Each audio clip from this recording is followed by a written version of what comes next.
नमस्कार। आप सभी का मेरे YouTube चैनल में बहुत बहुत स्वागत है। आज हम बात करेंगे 100 दिन में together we can end TB. TB मुक्त भारत अभियान को एक गति देने के लिए 100 दिन का एक अभियान चलाया जा रहा है। यह अभियान मुख्य रूप से 100 दिवसीय सघन अभियान 2024-25 राष्ट्रीय कार्यक्रम टीबी उन्मूलन, मलेरिया, कुष्ठ एवं जीरियाट्रिक वयोवृद्ध इन लोगों को लेकर के यह सघन अभियान 100 दिन का एक कैलेंडर तैयार करके पूरे प्रदेश में एक साथ एक मुहिम के तौर पर यह कार्यक्रम चलाया जाएगा, जो कि 7 दिसंबर से लेकर के 23 मार्च तक का एक कैलेंडर प्लान रहेगा, जो सभी हमारे जिले के कलेक्टर से लेकर के डाउन द लाइन मितानिन तक के सभी की भूमिका निर्धारित की जाएगी और यह कार्यक्रम को सफल बनाया जाएगा। इस कार्यक्रम को मुख्य रूप से 4 चरणों में विभाजित किया गया है।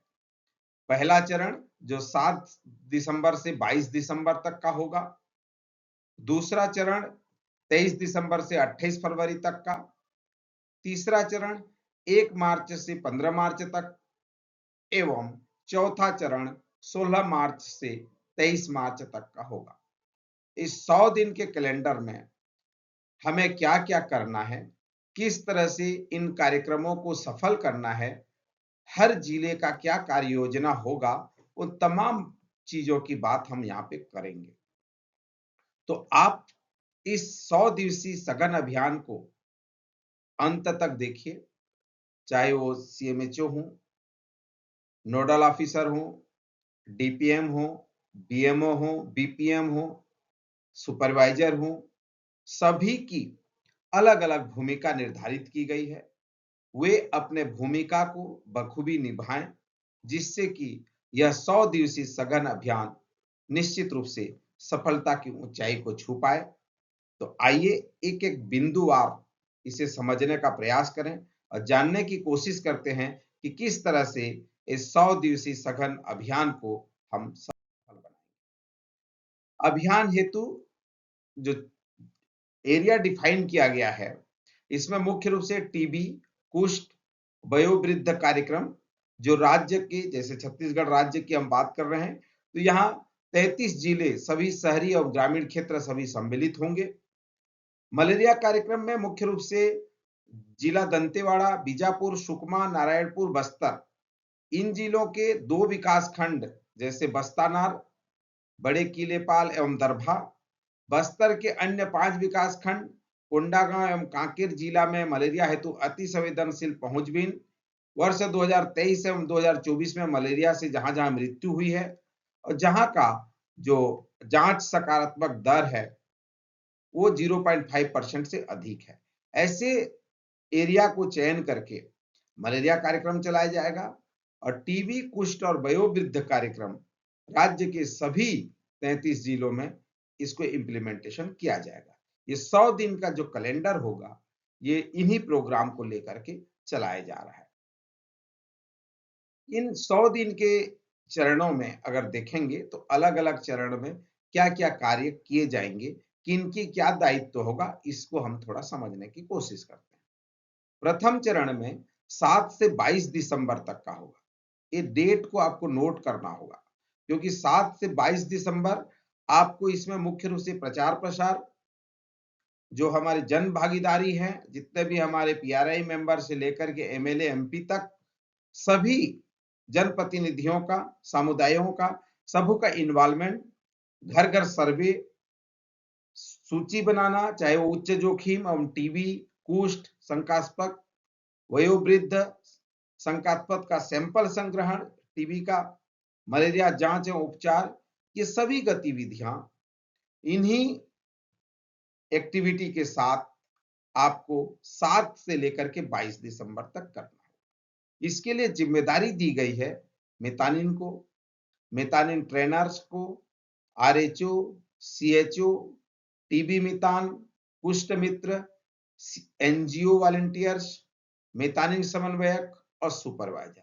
इन सभी की भूमिका होगी कि ये गली गली, घर घर, मोहल्ले मोहल्ले, हर जगह इन योजनाओं का, इन कार्यक्रम का प्रचार प्रसार करें, सभी की जन भागीदारी सुनिश्चित कराएं, घर घर सर्वे हो जाए और जितने भी हाई रिस्क ग्रुप्स हैं, टीबी, मलेरिया, कुष्ठ, इन सभी जगह का, सभी का जो सस्पेक्टेड केसेस हैं, इनका सैंपल लेना और तमाम काम जो है ये इन चरण में पूरा कर लें। कब से कब तक? 7 दिसंबर से 22 दिसंबर तक। जब द्वितीय चरण होगा, द्वितीय चरण कब से? 23 दिसंबर से 28 फरवरी तक। इस द्वितीय चरण में मलेरिया हेतु मापअप गतिविधि एवं फॉलोअप का कार्य चालू होगा जो मलेरिया से रिलेटेड है। एक्सरे हेतु मोबिलाइजेशन, टीबी सैंपल संग्रहण एवं जांच, स्वास्थ्य शिविर, निश्चय शिविर, कुष्ठ रोगी की पुष्टि, आरसीएस स्क्रीनिंग एवं सर्जरी, ग्रेड 2 केस और नए पुराने केस, प्रचार प्रसार और जन भागीदारी गतिविधियां। मुख्य रूप से इसमें अगर देखेंगे तो मलेरिया का जो मॉपअप है वो फॉलोअप, ये दोनों कार्य होगा। टीबी का सैंपल संग्रहण हो जाएगा जो लाइन लिस्टिंग बनी होगी। एक्सरे हेतु मोबिलाइजेशन हो जाएगा जिनका जिनका एक्सरे सर्वे किया जाना है। कुष्ठ रोगी की पुष्टि हो जाएगी, यहाँ पे वेरीफाई हो जाएंगे और आरसीएस केसेस का स्क्रीनिंग हो जाएगा और इनकी सर्जरी होगी। और प्रचार प्रसार और जन भागीदारी, ये गतिविधियां इसमें निहित होगी। ये कोई कंटिन्यू चलने वाली प्रोसेस है। जन भागीदारी गतिविधियां जो है ये हर चरण में जरूरी है क्योंकि बिना जन भागीदारी के कार्यक्रम को सफल बनाना संभव नहीं है। इसलिए इसमें जो जिम्मेदारी दी गई है, इसमें मेतानिन होंगे, मेतानिन ट्रेनर होंगे, आरएचओ, सीएचओ, टीबी मितान, कुष्ठ मित्र, एनजीओ वॉलंटियर्स, एसटीएस को इन्वॉल्व किया गया है, एसटीएलएस को इसमें इन्वॉल्व किया गया है, एनएमए इन्वॉल्व होंगे, साथ ही साथ मेडिकल ऑफिसर भी इसमें जुड़ेंगे। अब तृतीय चरण में अगर हम बात करें तो तृतीय चरण में एक्सरे हेतु मोबिलाइजेशन, टीबी हेतु मापअप गतिविधियां एवं फॉलोअप, स्वास्थ्य शिविर जो निश्चय शिविर होगा इसमें भी प्रचार प्रसार एवं जन भागीदारी गतिविधियां इसमें निहित होगी जो कि तृतीय चरण 1 मार्च से 15 मार्च तक होगा। इसमें क्या क्या करेंगे फिर से मैं रिपीट कर रहा हूं। एक्सरे हेतु मोबिलाइजेशन, टीबी हेतु मॉपअप गतिविधि एवं फॉलोअप और स्वास्थ्य शिविर का आयोजन, प्रचार प्रसार, जन भागीदारी गतिविधियां। इसमें मुख्य रूप से मेतानिन, मेतानिन ट्रेनर, आरएचओ, सीएचओ, टीबी मितान, कुष्ठ मित्र, एनजीओ वॉलंटियर, एसटीएस, एसटीएलएस, एनएमए और मेडिकल ऑफिसर, इन सभी को इसमें सम्मिलित किया गया है। चतुर्थ चरण जो होगा 16 मार्च से 23 मार्च तक, इस दिन अंतिम रिपोर्टिंग संकलन की जाएगी, प्रचार प्रसार होगा, जन भागीदारी गतिविधियां होगी। इसमें एसटीएस, एसटीएलएस, एनएमए, पीएडीए, मेडिकल ऑफिसर एवं जिला स्तरीय स्टाफ, इन सभी की इसमें भूमिका होगी ताकि एक अंतिम रिपोर्ट जिले का वो संकलित होकर के राज्य स्तर को प्रेषित किया जा सके ताकि इस 100 दिन के इस अभियान में क्या प्रगति आई, क्या हुआ, इन तमाम चीजों का आकलन किया जा सके। टीबी, कुष्ठ एवं वयोवृद्ध कार्यक्रम में सर्वे दल का गठन एवं सदस्यों का दायित्व। इसमें मुख्य रूप से जो टीबी, कुष्ठ एवं वयोवृद्ध कार्यक्रम में सर्वे मेतानिनों के द्वारा किया जाएगा। मेतानिन जो सर्वे करके लाएंगी उसमें जो लिस्ट जनरेट होगा वो आगे हम देखेंगे। मलेरिया कार्यक्रम, प्रति सर्वे दल में 2 सदस्य रहेंगे और मलेरिया का जैसे कि हमने पहले ही बताया कि अलग अलग जिले में ये संचालित होंगे। प्रथम सदस्य जो होगा एक स्वास्थ्य कार्यकर्ता पुरुष अथवा स्वास्थ्य कार्यकर्ता महिला।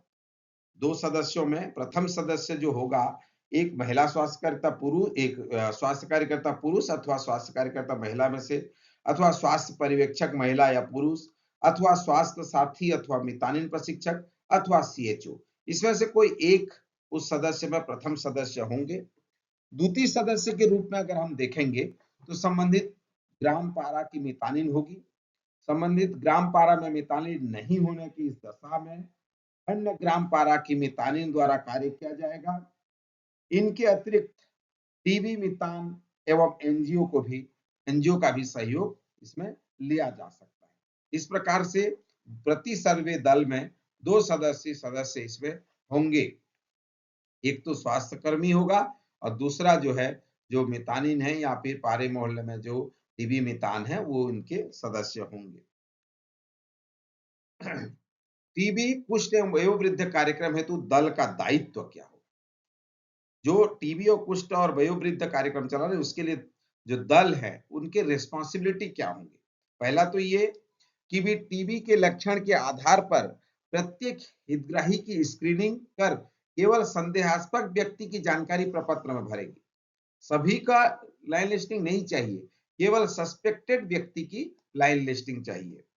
दूसरा जो है परिवार में समस्त उच्च जोखिम वाले व्यक्तियों की लाइन लिस्टिंग बनाना।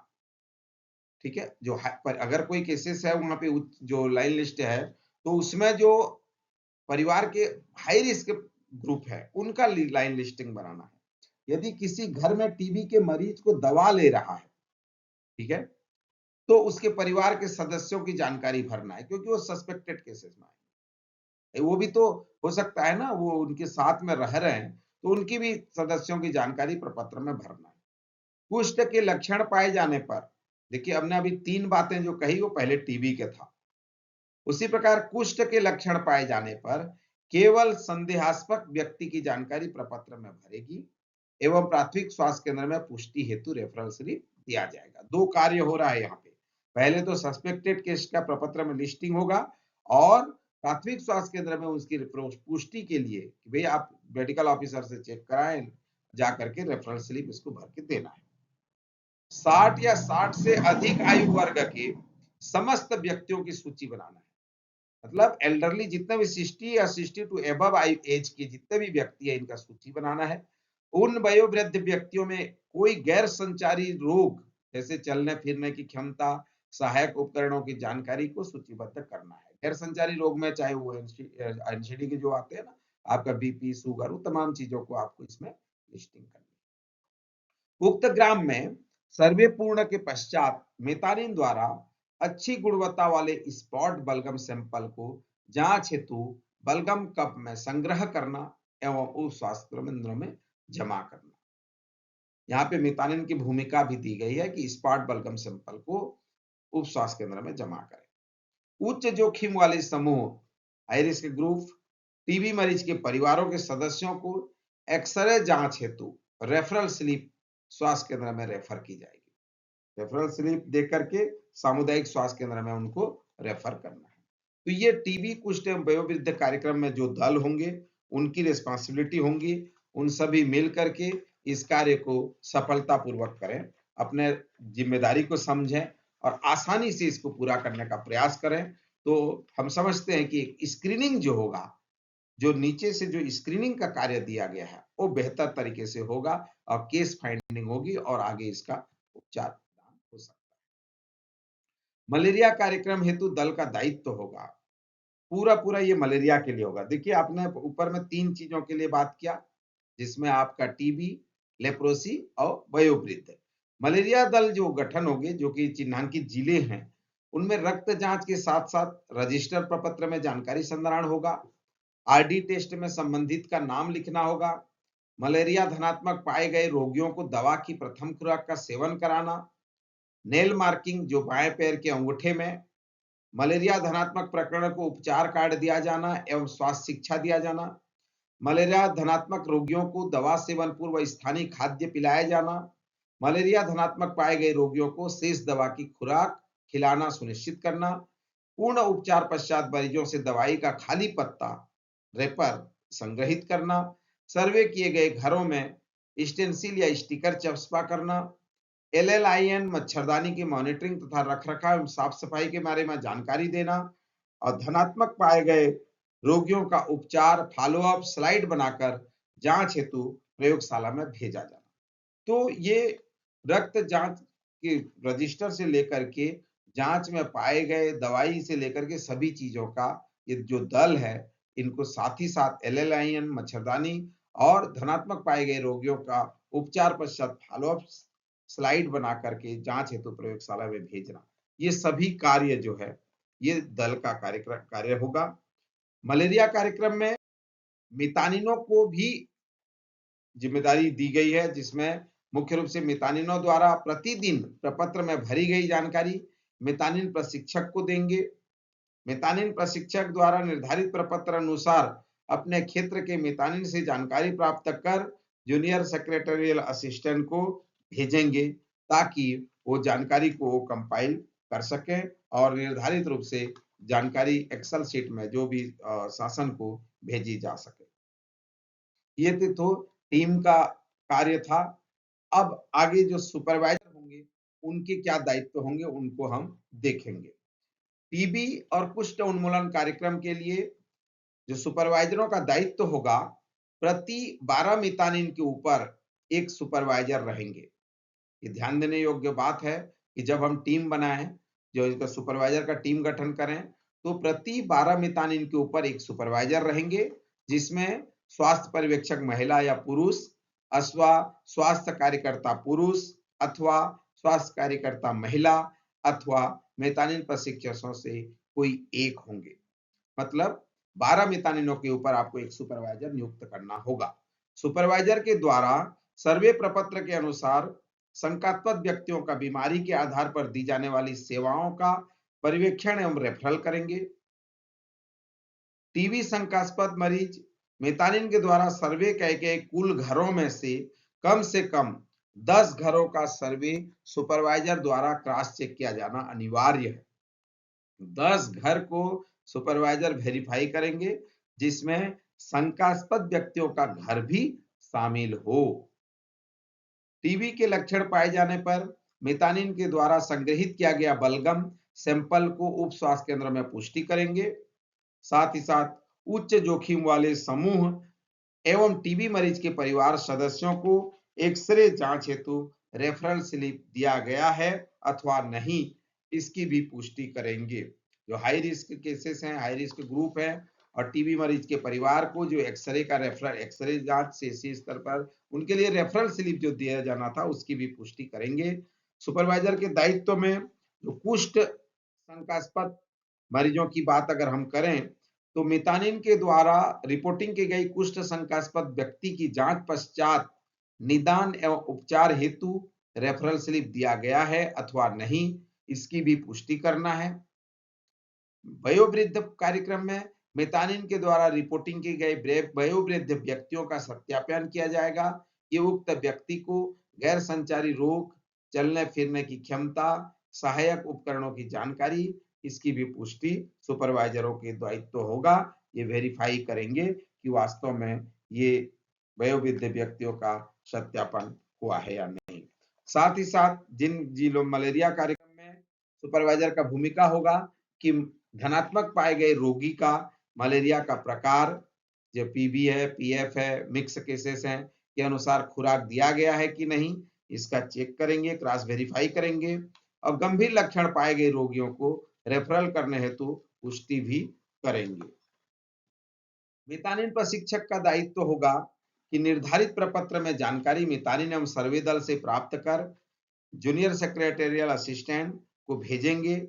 समय समय पर मितानिन को सहयोग एवं मार्गदर्शन भी मितानिन प्रशिक्षण द्वारा किया जाएगा। मितानिन प्रशिक्षक का ये महत्वपूर्ण भूमिका होगी कि अपने टीम से, अपने अधीनस्थ मितानिनों से, सर्वे दल से जानकारी प्राप्त करके उसे पीएडीए को भेजें, ताकि समय सीमा पर इसकी एंट्री हो सके। आयुष्मान आरोग्य मंदिर में सीएचओ का दायित्व होगा, कम्युनिटी हेल्थ ऑफिसर का ये दायित्व होगा कि सर्वे दल से प्राप्त प्रपत्रों को प्राथमिक स्वास्थ्य केंद्र तक पहुंचाने का कार्य। सीएचओ का दायित्व होगा कि मितानिन के द्वारा जमा किए गए बलगम सैंपल को स्पुटम रनर के द्वारा नाट टेस्ट हेतु संबंधित टेस्टिंग लैब भेजा जाएगा, जहां पे उसकी आसानी से जो है इस सैंपल की जांच हो सके। तो सीएचओ का दायित्व मुख्य रूप से 2 है। पहला तो ये कि सर्वे दल से जो प्रपत्र प्राप्त हो रहा है उसको पीएससी तक पहुंचाना, और दूसरा जो भी बलगम सैंपल आ रहा है मितानिन के द्वारा जमा किया जा रहा है उसको रनर के माध्यम से नाट टेस्ट हेतु संबंधित लैब को टेस्टिंग लैब को भेजा जाना। अब आते हैं मेडिकल ऑफिसर। प्राथमिक स्वास्थ्य केंद्र स्तर पर चिकित्सा अधिकारी का दायित्व। चूंकि चिकित्सा अधिकारी प्राथमिक स्वास्थ्य केंद्र में अपने अधीनस्थ बहुत सारे मितानिन, एएनएम्स, आरएचओ, सुपरवाइजर और आपके जितने भी एमटी इन सभी के ऊपर हैं, तो प्राथमिक स्वास्थ्य केंद्र स्तर पर इनके दायित्व भी और जिम्मेदारी भी बढ़ जाती है। प्रतिदिन मितानिन प्रशिक्षक से पीएडीए को जानकारी की मॉनिटरिंग सेक्टर चिकित्सा अधिकारी द्वारा किया जाएगा कि मितानिन प्रशिक्षकों से जानकारी प्राप्त हो रही है नहीं हो रही है। मितानिन एवं टीम के द्वारा प्रतिदिन सर्वे किए गए प्रपत्र शनिवार को प्राथमिक स्वास्थ्य केंद्र में जमा कराए जाने की जिम्मेदारी होगी। शनिवार को सेक्टर मीटिंग में सभी से पूछेंगे। अभियान के अंतर्गत जमा किए गए प्रपत्रों की जानकारी पीएडीए के द्वारा एनआईसी पोर्टल में लाइन लिस्ट की एंट्री किया जाएगा।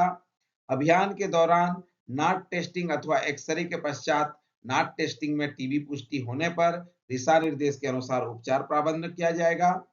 टीबी मरीज के परिवार के अन्य सदस्य का एक्सरे कराया जाएगा तथा रिपोर्ट नॉर्मल होने पर उन सभी का साई टेस्ट किया जाएगा और साई टेस्ट में पॉजिटिव पाए जाने पर टीपीटी का उपचार प्रारंभ किया जाएगा। प्रपत्र अनुसार कुष्ठ शंकास्पद पाए जाने वाले व्यक्तियों का चिकित्सा अधिकारी के द्वारा परीक्षण कर पुष्टि की जाएगी। ऐसे मरीज जो कि प्राथमिक स्वास्थ्य केंद्र आने में असमर्थ होंगे उनकी पुष्टि के लिए सेक्टर स्तर पर किसी उप स्वास्थ्य केंद्र अथवा पंचायत अथवा पीएससी स्तर पर 15 दिवस के भीतर शिविर का आयोजन कर पुष्टि कर उपचार किया जाएगा। तो ये महती भूमिका जो है प्राथमिक स्वास्थ्य केंद्र स्तर पर सेक्टर अधिकारी की होगी। आगे सेक्टर अधिकारी की जिम्मेदारी होगी कि परीक्षण उपरांत यदि कुष्ठ का रोग पुष्टि होने पर एमबी या पीबी प्रकार निर्धारित कर दिशा निर्देशानुसार उसका उपचार भी सुनिश्चित किया जाएगा। सभी रोगियों को फॉलोअप किया जाना है। विशेषकर विकलांगता के कुष्ठ रोगी को विशेष निगरानी में रखा जाना है एवं ग्रेड 2 विकलांगता के रोगी जब आरसीएस सर्जरी हेतु योग्य पाए जाएंगे तो उनका सर्जरी हेतु भी भेजा जाना होगा। कुष्ठ रोगी के क्लोज कॉन्टेक्ट की पहचान कर पोस्ट एक्सपोजर प्रोफिलैक्सिस की दिशा निर्देश अनुसार सिंगल डोज रिफाम्पिसिनी देना है। यदि कुष्ठ रोगी में विकलांगता पाई जाती है तो आवश्यकता अनुसार फिजियोथेरेपी, बचाव हेतु MCR footwear, self care kit, श्रवण यंत्र, एम्प्लायंस प्रदान किया जाएगा। वयोवृद्ध कार्यक्रम में अगर हम देखेंगे तो इसमें 60 वर्ष से अधिक व्यक्तियों की जानकारी को संकलित कर जानकारी खंड चिकित्सा अधिकारी को भेजा जाना। अभियान के दौरान मलेरिया धनात्मक पाए गए रोगियों का फॉलोअप स्लाइड का जांच प्राथमिकता से किया जाए जिससे परजीवी का घनत्व स्टेज लिखा जाएगा। ये अगर देखेंगे तो प्राथमिक स्वास्थ्य केंद्र स्तर पर सेक्टर अधिकारी की जिम्मेदारी होगी। ये दायित्व होंगे कि उक्त सभी चाहे वो टीबी, कुष्ठ, वयोवृद्ध और मलेरिया इन सभी में इनकी महती भूमिका होगी। एक एक इंडिकेटर एक एक पॉइंट को नोट करते जाएं। इसीलिए इस चीज को मैंने स्लाइड में कन्वर्ट करके लाया है ताकि आप इस स्लाइड में दिए गए को स्क्रीनशॉट लेकर के अपने रिस्पॉन्सिबिलिटी में आप रख सकें और आसानी से इसको समझ सकें। आगे देखेंगे हम कम्युनिटी हेल्थ ऑफिसर। आगे हम देखेंगे जो सामुदायिक स्वास्थ्य केंद्र में खंड चिकित्सा अधिकारी की क्या जिम्मेदारी होंगी। खंड चिकित्सा अधिकारी का दायित्व होगा कि नाट पॉजिटिव मरीजों का एक्सरे पॉजिटिव मरीजों का चिकित्सक के सलाह उपरांत उपचार प्रारंभ किया जाएगा। विकास खंड स्तर पर अभियान के दौरान तथा पूर्व से उपचाररत टीबी मरीजों का दिशा निर्देश अनुसार मॉनिटरिंग एवं फॉलोअप किया जाएगा। बीमारी हेतु पॉजिटिव पाए जाने पर एसटीएस जो एनटीपी के स्टाफ के सहयोग से उपचार प्रारंभ किया जाएगा। सर्वे के दौरान संभावित शंकास्पद मरीजों तथा उच्च जोखिम वाले व्यक्तियों का नाट टेस्टिंग एवं एक्सरे की जांच हेतु सामुदायिक स्वास्थ्य केंद्र तक लाए जाने हेतु एक कार्य योजना तैयार कर परिवहन की व्यवस्था सुनिश्चित करना। सभी कुष्ठ रोगियों को फॉलोअप किया जाना, विशेषकर विकलांगता के कुष्ठ रोगी को विशेष निगरानी में रखा जाना एवं ग्रेड 2 विकलांगता के रोगी जब आरसीएस सर्जरी हेतु योग्य पाए जाएंगे तो सर्जरी हेतु भेजा जाएगा। इस हेतु विकास खंड में कार्यरत एनएमए का सहयोग लिया जाएगा।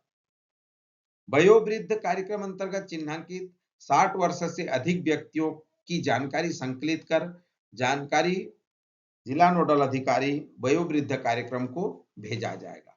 तो ये बीएमओ का ये दायित्व होगा, ताकि सभी की जो रिपोर्टिंग है, सभी के जो कार्यक्रम्स हैं, वो सुचारू रूप से क्रियान्वित हो रहे हैं या नहीं, इसकी निगरानी और सभी कार्यक्रम में सफलतापूर्वक सहयोग जिला स्तर के नोडल अधिकारी को इसकी जानकारी उपलब्ध कराना।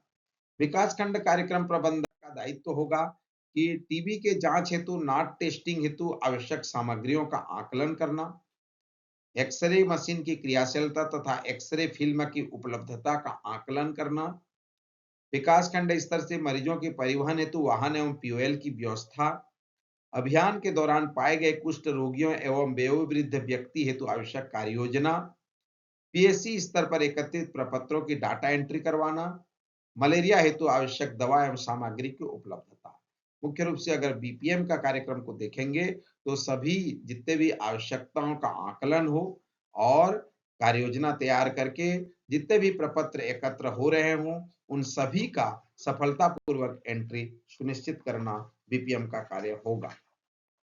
मुख्य चिकित्सा स्वास्थ्य अधिकारी जो जिले लेवल का दायित्व है, अभियान के दौरान सभी कार्यक्रम के अंतर्गत पाए जाने वाले संभावित मरीजों की समीक्षा, जितने भी सस्पेक्टेड केस आ रहे हैं, उन सभी की यहाँ पे समीक्षा होगी, रिव्यू होगा।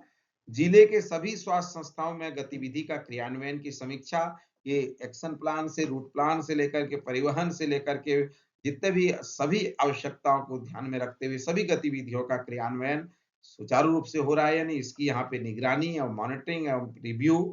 अंतर विभागीय समन्वय एवं जिला कलेक्टर तथा राज्य स्तर को जानकारी दिया जाना। मुख्य चिकित्सा एवं स्वास्थ्य अधिकारी के निर्देशानुसार जिला कार्यक्रम अभियान का प्रबंधन करेंगे। जो भी सीएमएचओ के निर्देश होंगे उसी अनुसार जिला कार्यक्रम प्रबंधक इस कार्यक्रम का मैनेजमेंट देखेंगे। मुख्य रूप से जो प्रशिक्षण कार्यक्रम होगा, प्रशिक्षण की जो गतिविधि, चूंकि उक्त 100 दिन के कैलेंडर में टीबी, कुष्ठ, मलेरिया एवं वयोवृद्ध जानकारी के संबंध में प्रशिक्षण सभी स्तर पर हो जाए, चाहे संभाग स्तर हो, जिला स्तर हो, विकासखंड स्तर हो।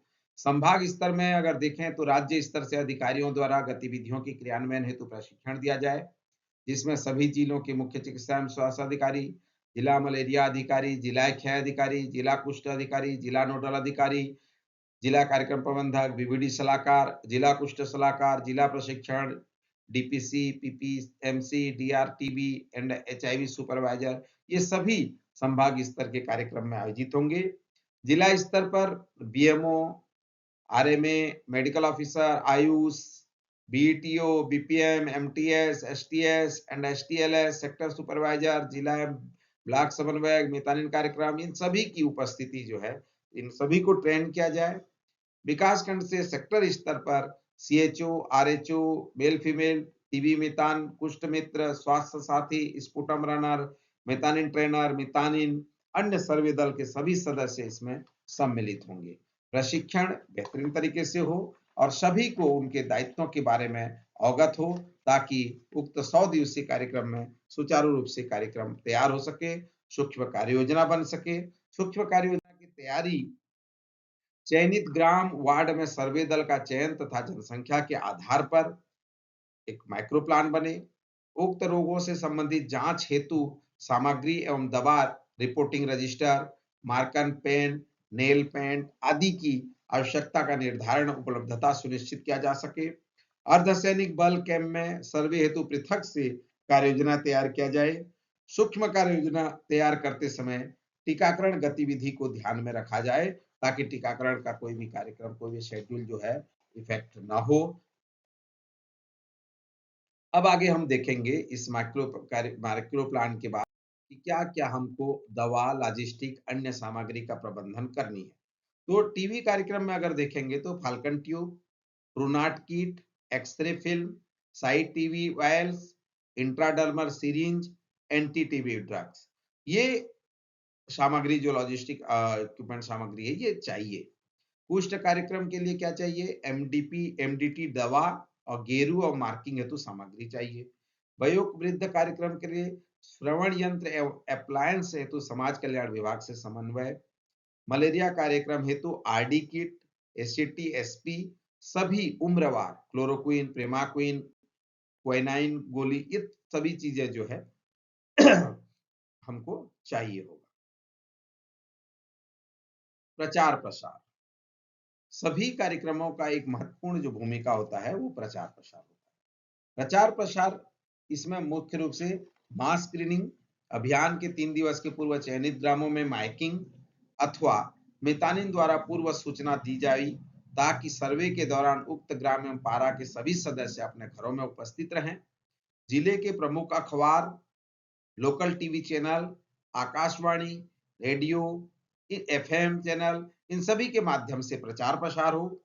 माइकिंग, दीवार लेखन, बैनर पोस्टर आदि के माध्यम से प्रचार प्रसार किया जाए और जिला स्तर पर अंतर विभागीय समन्वय कर गतिविधि को पूर्ण की जाए। इस तरह से प्रचार प्रसार को भी ध्यान में रखने की जरूरत है। और अगर हम देखें तो जो महत्वपूर्ण चीज एक आता है वो है मॉनिटरिंग। मॉनिटरिंग सभी स्तर पर जरूरी है और किसी भी कार्यक्रम का मॉनिटरिंग और रिपोर्टिंग ये दो महत्वपूर्ण कंपोनेंट होते हैं कि कार्यक्रम किस दिशा में जा रहा है और कार्यक्रम के सुचारू क्रियान्वयन में हमें क्या क्या जरूरत है। तो ये मॉनिटरिंग और रिपोर्टिंग को थोड़ा सा बेहद रूप से देखते हैं। ये सभी स्तर पर इसको बहुत महत्वपूर्ण रूप से लिया गया है। मिशन संचालक राष्ट्रीय स्वास्थ्य मिशन इसकी पूरी गतिविधि के मॉनिटरिंग करेंगे। जिला स्तर और राज्य स्तर हेतु इस कार्यक्रम के लिए एक नोडल अधिकारी नियुक्त किए जाएंगे। जिला नोडल अधिकारी द्वारा दूरभाष से प्रगति की जानकारी प्रतिदिन लिए जाएंगे। प्रत्येक जिले में प्रत्येक विकास खंड हेतु जिला मुख्यालय से एक अधिकारी को प्रभारी बनाया जाएगा। जिला तथा विकास खंड स्तर पर कंट्रोल रूम बनाया जाए।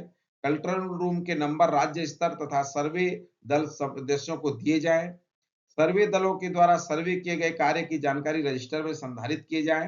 प्रतिदिन रिपोर्ट में की लाइन लिस्टिंग के निर्धारित प्रपत्र में सुपरवाइजर को दिए जाए। तो देखेंगे तो अगर सीधा सीधा यही है कि एक कंट्रोल रूम तैयार करके जिला, राज्य, विकास खंड सभी स्तर पर, जिला मुख्यालय से लेकर के सभी स्तर पर इसकी मॉनिटरिंग और रिपोर्टिंग ये बराबर होती रहे। सर्वे दल के सभी सदस्यों से जो है सेक्टर स्तर पर एकत्र कर विकास खंड स्तर को प्रेषित किए जाए जो जानकारी है। ब्लॉक डाटा मैनेजर द्वारा विकास खंड स्तर पर सभी जानकारी एकत्र कर गूगल शीट में इंदराज किए जाए। बलगम जांच के परिणाम प्राप्त होने पर जेएसए द्वारा, बीडीएम और जेएसए द्वारा इसे गूगल शीट में इंदराज किया जाए। प्रत्येक ब्लॉक के एनटीपी प्रोग्राम के संबंधित स्टाफ द्वारा रिपोर्ट जमा करने के लिए संबंधित सर्वे दल, सेक्टर सुपरवाइजर एवं लैब समन्वयक के साथ आवश्यक मार्गदर्शन दिया जाए। अभियान उपरांत सर्वे दलों के द्वारा संधारण किए गए रजिस्टर को संबंधित विकास खंड स्तर पर जमा किया जाए तथा प्रति सप्ताह अभियान की प्रगति की समीक्षा किया जाए। जिला कार्यक्रम प्रबंधक एनएचएम प्रतिदिन सायं 7 बजे रिपोर्ट राज्य कार्यालय, एनएचएम, एनटीएपी, एनएलईपी, एनवीबीडीसीपी शाखा को प्रेषित करेंगे। तो इस तरह से अगर 100 दिन के कैलेंडर को देखेंगे तो प्रति चरण में अलग अलग कार्य दिया गया है। फिर से मैं रिपीट कर रहा हूं। प्रथम चरण 7 से 22 दिसंबर तक होगा। द्वितीय चरण 23 दिसंबर से 28 फरवरी तक।